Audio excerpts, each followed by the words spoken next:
Кайым агага 93, җәмәгате Мәрьям апа аңардан 1 яшькә олырак, бергә гаилә корып яши башлауларына 71 ел, икесе дә көр кәефле, җыр телле нәселләрендә иң олылары.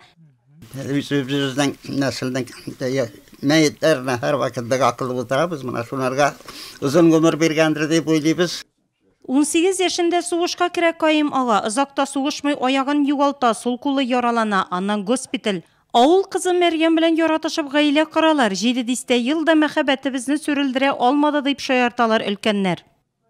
Авылныкы бит инде кара каршы торайды. Яратмасаң яшисең шуны кайлы мөмкин түгел. Яратышмыйча. Яратмыйча. Бергә гомер итәргә кызык кына икән бергә. 6 бала, 9 онык, 11 оныкчыктары бар Сәмигуллиннарның кече уллары арасы гаиләсендә яшиләр. Тормыштан канәгатьләр. Район башкарма комитеты җитәкчесе Алмаз Әхмәтшин котлауларын кабул иткәч тә бер-берсен бүлдерә бүгенге көннәренә шатлануларын белдерделәр. Татарстан Республикасы президенты Рөстәм Миңнеханов исеменнән бирелгән күчтәнешләргә озак итеп дуга кылдылар. Алланың рәхмәте яусын. Яшьләр тыныч яшасыннар, илләр киткәннәр тыныч булсыннар, сугыш бәлакәте күрмәсеннәр иде инде берсе дә.